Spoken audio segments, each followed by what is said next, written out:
Joining us today. Thanks for having me. This is retired Colonel Jack Fischer. His call sign is Two Fish, and our flight test guides this morning are Melody and Andrew. All right, guys, take it away. Okay, so hi, can you tell us your name and what you do? Well, my name is Jack Fischer. Two Fish is my nickname, as Mrs. Brown said. Right now, I just retired from the Air Force, and I'll be going to work for a company called Colin's Aerospace here in Houston. Trying to work on some space stuff for that company and how they interact with human spaceflight and then also with the Space Force. So we have a question from Asher, and he says, I have heard of the Air Force, the Navy, and the Army, but what is the Space Force? What do you do there, and do you still fly? So you fly satellites, so you don't fly airplanes. It is the 6th branch of the military. So it is, it was just stood up on December 20th is when it became real. We're going to have a pretty small force, and we are under the Air Force. So kind of like the Marines are under the Department of the Navy, the Space Force is under the Department of the Air Force. And they focus on space effects and the orbital domain. So, providing all those signals that we're used to, like GPS or satellite communication, but also keeping the domain safe.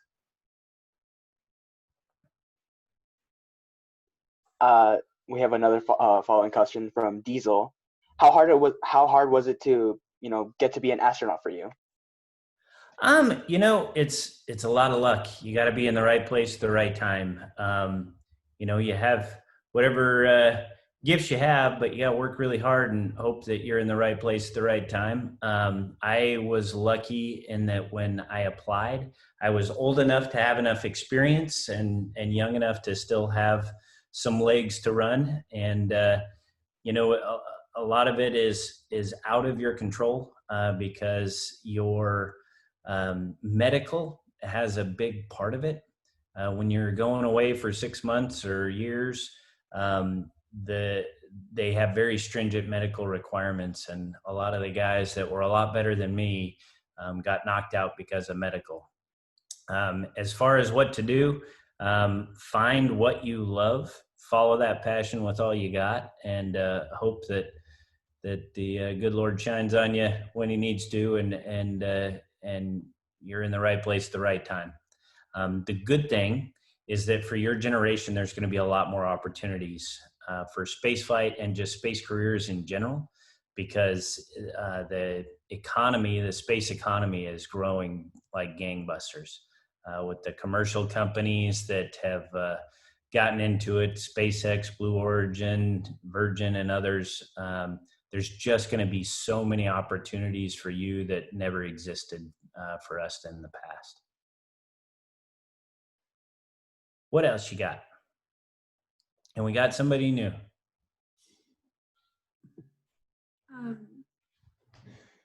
Ku, I think that's how you pronounce it. As a test pilot, what was it like to be in weapon testing? In weapons test? Is that what you said? Weapon testing. Weapon testing. Well, that's the most fun because you get to blow stuff up. No matter which plane you are testing or weapon you're testing, stuff doesn't always go the way that you predict. We are getting better and better at predicting how air flows, how G's work, how aerodynamics work, but when you are pushing the limits, which is why we test, you're going to find gaps in that knowledge that you really need to investigate and test and learn from. In the F-22 that I got to test with Lisa's husband, JB, we were dropping JDAM, just a smart bomb out of the weapons bay, and the shock wave coming off the front of the weapons bay actually made the weapon pitch up into the aircraft. And so you learn things that don't apply on any other platform because you've never seen it before. And it's just fascinating to be able to take those new problems and break them apart into little pieces, and then reinforce the physics and the knowledge that you know with the demonstrated performance that you see to find a way to make it work and get those bombs on target. So I loved it. What else? A question from Eileen. Were there any obstacles that you had on your way to becoming an astronaut? Oh, sure. Everybody does. You got life on the way. And honestly, life will throw you obstacles regardless. So, and sometimes it might push you in a different direction. When I was a young pilot in a fighter squadron, I was trying to decide between going to weapons school or going to test pilot school. And life kind of pushes you in one direction or another, and you go with your gut and try to make the biggest difference that you can. And I thought I could make a bigger difference as a test pilot using both sides of my brain instead of just a big set of fangs. And so that's the way we went, and it changes your path. So you kind of follow where that dream leads you, and make sure that you're doing what is your passion, so that you're not really working, you're having fun and living your dream each day. What else? Okay, so I have a question. So throughout the years of your educational journey, had it always come to mind that you wanted to be an astronaut, or like did it take you by surprise? No, I mean, I wanted to since I visited my grandpa when I was 6 and saw, a Saturn V laying on its belly here in Houston. So I've known that I've wanted to. The difference is, it's one thing to want to as a 6-year-old. It's another thing to go and take those classes and go, man, I really do like astrodynamics, or man, I really do love flying or testing or whatever. So I set that long-term goal when I was really young, but I approached life with an open mind to change course if the need arose. And, I've always thought I'd be in the Air Force forever, and the need arose for us to change course. So that's why we retired last month. And I think I can make a good bit of difference in this new job, and that's why we changed course. But I was lucky enough that I saw what I wanted when I was young, and that was reinforced throughout my life. But I had an open mindset that if I got pushed in a different direction, I'd follow that and follow my heart. What else you got? So the next question from Kenneth is, did you have any other jobs in mind before, one, becoming an astronaut, or if you weren't able to become an astronaut? You bet. And so, like I said, following your passion, I loved being a fighter pilot. Absolutely loved it. Blowing stuff up, killing people, killing bad guys. It was awesome. Loved it. And if that's all I ever did, I would love it. I loved being a test pilot. And if that's where I ended up, I would love it. You have to love every step along the way, but just be ready for those opportunities as they come up that might be able to give you the opportunity to use more skills or capabilities or just experiences that you've had to make an impact. So I love being in the Space Force. And I think I'll love it here at Collins. I've loved every step of the way, and any of those stops would have been great if they were the last stop. But for whatever reason, I'm still moving on. What else do we have? From Abigail and Alyssa, they ask, when you were growing up, what was your favorite class? Man, I really liked math. But heck, I like Shakespeare. We didn't have computer classes quite as fancy as yours, but I did love computer classes.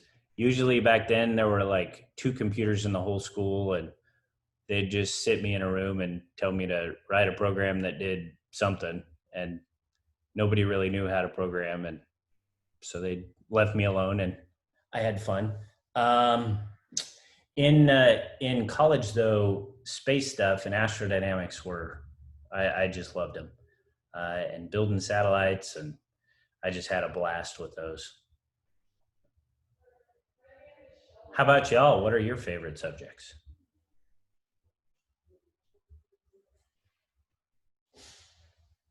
Next question you ask me, you have to tell me what your favorite subject is. All right, what's the next question? So my favorite class is math. Well, I actually have 2. So I like math and aerospace engineering. Very cool. Very cool. Yeah, it's the same thing with me. You know, I have like great interest in math, and you know, aerospace engineering was a really fun class for me to take. Cool. I like CA, which is not really anything compared to aerospace engineering because I haven't taken that class, but I do like it. So. Cool. All right, what else do we got? So the next question is from Finn, and he said, I love space. About how many extra school years did you have to take? Well, I got my master's, so that's just 2. But I guess you could call flight school and test pilot school and F-15E school, and I don't know. You should never stop learning. If you're not trying to improve yourself and learn and grow intellectually as you get older, then you're probably screwing up. But as far as formal education, I just did the 2 years there for my master's degree, and that was it. All right. Questions from Matthew, Kendall, and Luke. They asked, you know, were you nervous when you became an astronaut? I don't think I was nervous. Is that like when I was flying, or just reflected? I'm not really sure. It's just when it says when you became an astronaut, I guess. I guess there's a little bit of trepidation just because you don't want to screw it up. There's you got a very rare opportunity to be a part of the astronaut corps, and you want to make sure that you do it right.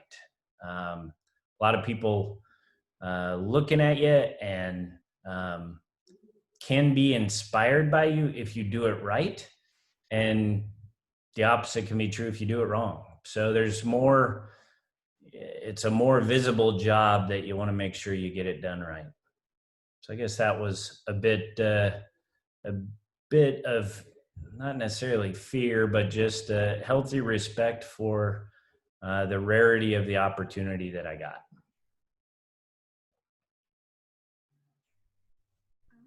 A question from Ryler. What did you do while training to become an astronaut? Oh man, you do so much because you're kind of a jack of all trades, master of not so many. When you go long duration, there's no Home Depot down the road. There's no plumber to call when stuff breaks or the toilet doesn't work. You're the scientist. You're the cargo guy. You're the cleaning maid. You do pretty much everything. So our training involves the space station systems, the vehicles that visit the station, basic you basically are an electrician, you're a plumber, you're a stowage, master, or you're just plain good at being able to look at a new problem that nobody's seen before and figure it out. Read instructions for complicated procedures. You get basic science training, medical training. I was the medical officer, so we'd spend a lot of time up in Houston at the medical center. I worked in the ER for a couple of weeks and an OR, basically getting those basic EMT skills. You do a lot of training in what we call analogs. So one was living in a cave in Sardinia, Italy, for a couple weeks with some folks. We have one where you live underwater. You go out in the middle of the woods for a few weeks. You just do these kind of space analogs where there aren't many support assets, and you just have to figure it out. What else? Boy, space walk training. We have a big pool about the size of a football field that's 40 feet deep, with a mock-up of the space station and some of our other vehicles where we practice doing spacewalks. We fly T-38s. For some of the folks who don't have flying experience, it helps them quite a bit. What else? Language training, because there's so many different cultures that are a part of the space station and what will be our moon effort. There's a lot of training. That's why I say you never stop learning, and if you do, you're probably screwing up. But it's all pretty darn fun. All right, what's next? So we have a question from Kaylee, and they asked, what were the most amusing and the most difficult parts of training to be an astronaut or actually being in space? Man, amusing. I don't know. I guess you could wrap all that up with trying to poop in space, because good Lord, that was the scariest thing. You can't practice. It's horrifying when you get it wrong. There is poop floating everywhere, and you just can't practice. So you ask everybody in the office, and you're like, "Hey, how did it work for you?" And it's different for everybody. You have like a little hole like that big that you somehow have to poop in. So it takes some practice, and it's really pretty hard. And once you get it, though, then you're good. But those first couple weeks on orbit, man, that is tough. So that is the toughest thing. It's kind of funny and kind of gross all at the same time. But that's the one where you really can't practice. So it's tough. Tough on orbit. What's next?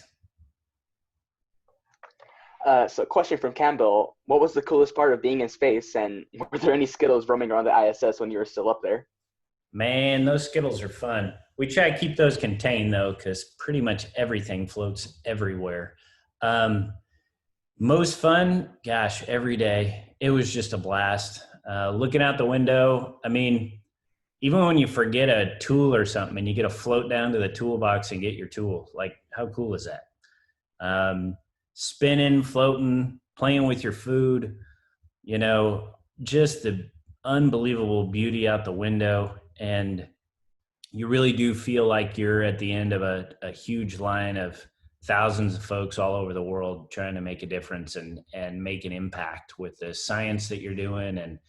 And so just being a part of that team every day and being able to, no kidding, make a difference was just a blast for me. So I loved it all. A question from Kobe. Why don't rocket ships have wings? So some of them do, some of them don't. So, the space shuttle has wings because when it comes back, it actually lands like an airplane. Once you get going once you're in space, wings don't do you any good. They're just useless because there's no air. So as you guys know, some of those Bernoulli and lift and just you're out of the land of Bernoulli and into the land of Kepler. So orbital dynamics take over and wings don't matter. But if you have something that does both, then it will need surfaces to control that with. So you'll see the space shuttle, it has wings, the X-37 or the Dream Chaser, both vehicles that will come back and fly in the atmosphere. Even SpaceX Falcon 9's first stage, if you see once it starts coming back, it has these little paddles that will come out and help it steer towards the top. Watch that next time you watch one of those launches. You can see those little paddles at the top of the rocket. So it just depends where you're going. So if you're just going to be in space, you know, above 100 kilometers or so, then wings don't really matter.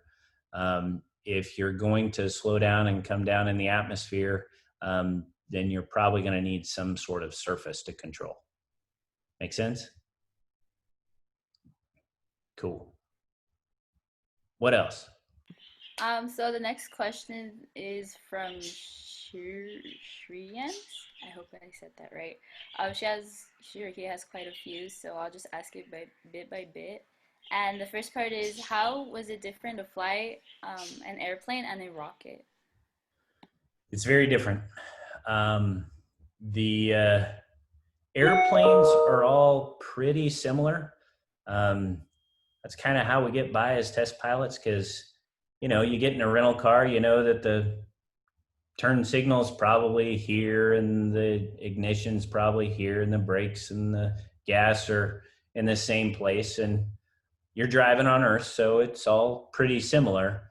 The performance is different for each. In space, it's a totally different set of rules. So it takes a lot of practice. You have to start motion and stop motion every time. Otherwise, you'll just keep tumbling or rolling or whatever you started. You know, that objects in motion tend to stay in motion. It works really well. All three of those work really well in space. Equal and opposite reaction. There's no air or water or anything, gravity really, slowing you down or slowing down your movement. So it takes a lot of practice. That's why we get in the big pool to practice for spacewalks. And, you know, we do a ton of simulator work to practice flying the actual vehicles so that we get good at it. It's quite a bit different. What else did he have?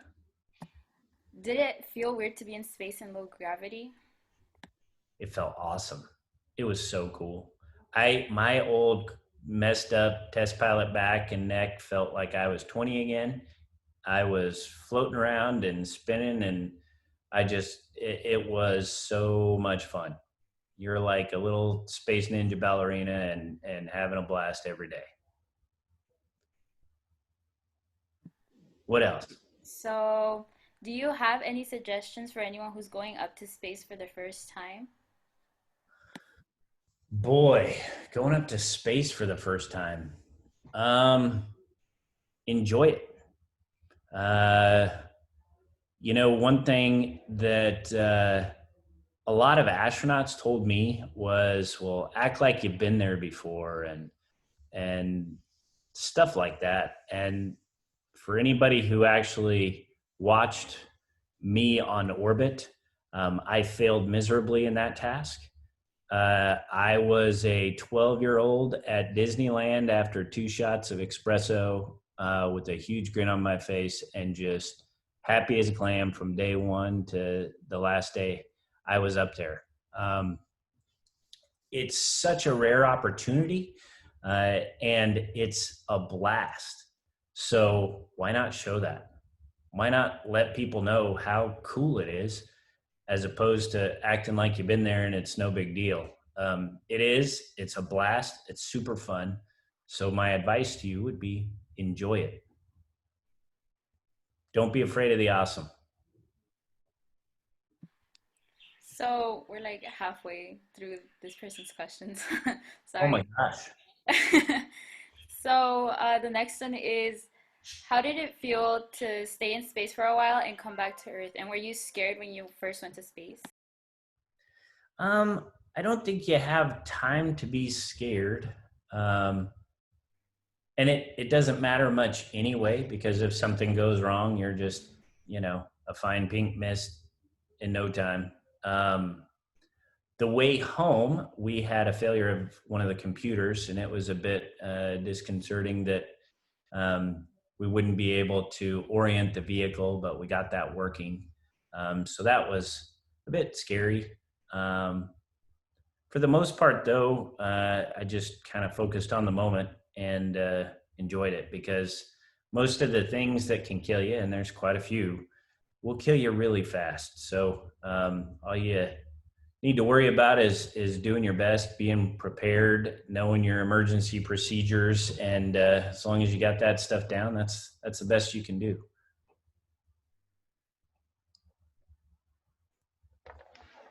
So next question for Asai, I'm pretty sure. I'm sorry. How does life in space differ from Earth living, and what challenges do you encounter when in space? What do you encounter in space? What challenges did you encounter in space? Challenges. Well, we already talked about pooping. Keeping track of your stuff is really hard, because it just floats away. You have to be really anal, put out like tape or something in every single part, or Velcro. That can be pretty challenging. You lose stuff all the time because it just floats away.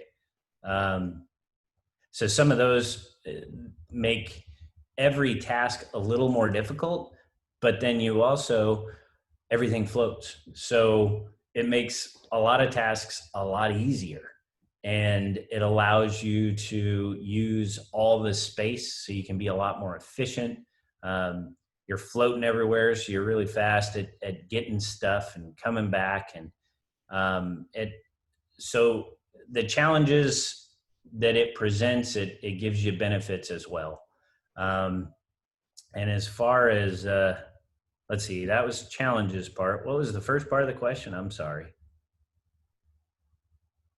How did life differ in space than from Earth? Well, it was way cooler, except I didn't have my hottie wife up there. That would have been way better. You're a bit isolated. It does feel like everybody in the world's looking at you, even if they're not. So a bit more stressful, but worth it. And the view cannot be beat. So overall, pretty darn awesome. All right, what's next? Guys, I'm going to jump here real fast because I just want to acknowledge Jack, Nathan, Kim, Samuel, Lucas, Q, Myrtle, and Victor all asked, how does it feel in space, and is it fun to float around? And I just wanted to give them a shout out for that great question, because you've answered it already.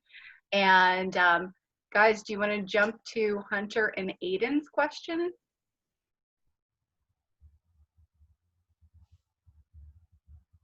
Yeah, okay. So Hunter and Aiden asked, is it hot or cold in outer space? So out in, it's both, which is what makes a lot of our designs very difficult. Space itself is absolute zero, so 273 degrees below zero.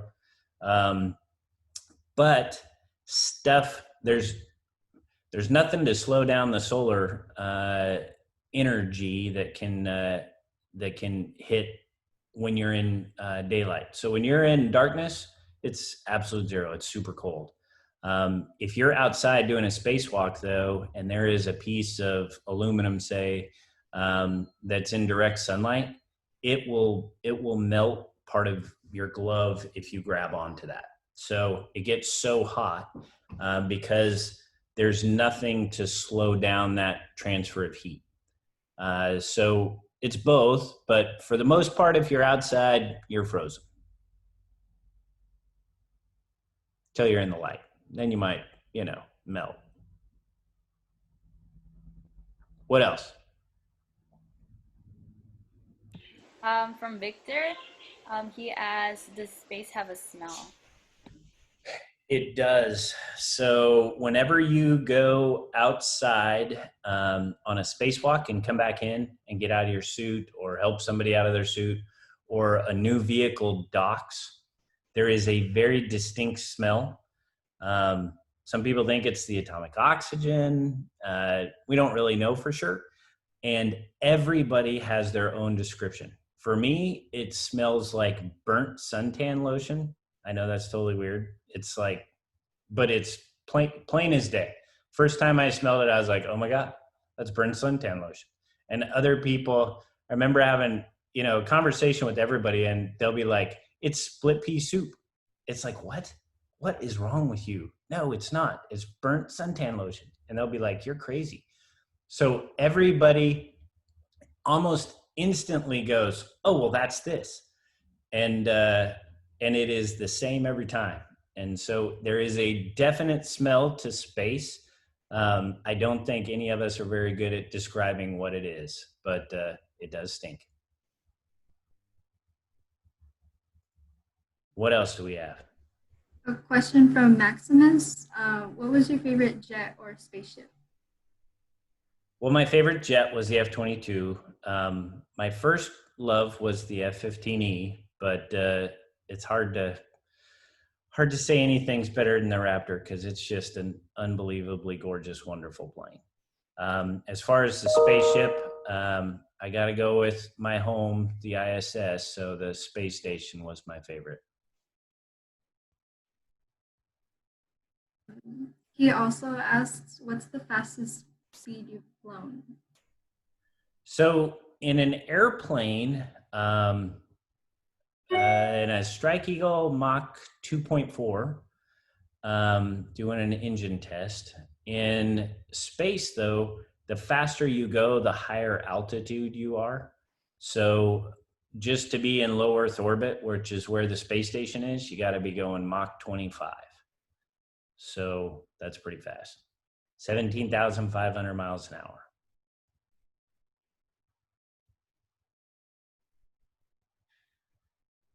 What else?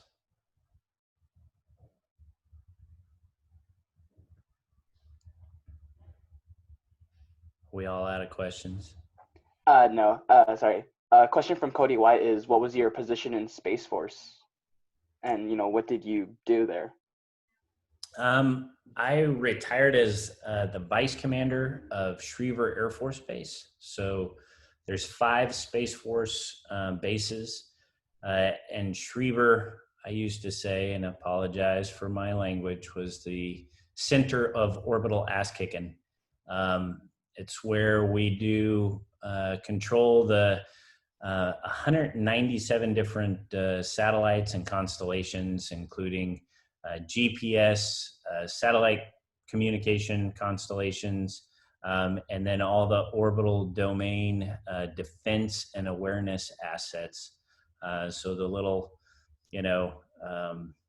surveillance and fighters of the space domain are all controlled out of Schriever. And I was the number 2 guy there, taking care of all that stuff. What else?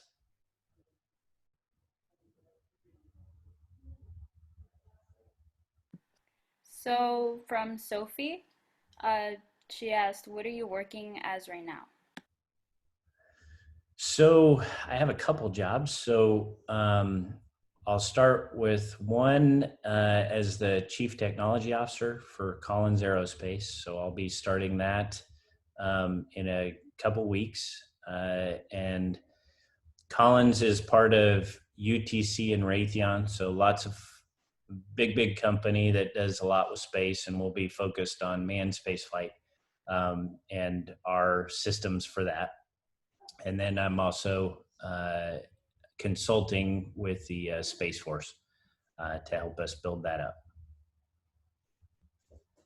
Cool, guys. Thank you so much for your time, Mr. Fisher. I really appreciate it. And all of our junior test pilots are thrilled to be able to ask your questions. Melody, Andrew, and Drina, thank you, our flight test guides. We appreciate your time too. And Mr. Fisher, thank you so much. And we're glad that you're back on Earth. I'm glad that you had such a great experience. And, you know, everybody poops. And that was a really good question. And I had no idea. I learned a lot during this session too. So I appreciate your time. You bet. All right. Well, thanks everybody, and good luck. Awesome. Thank you.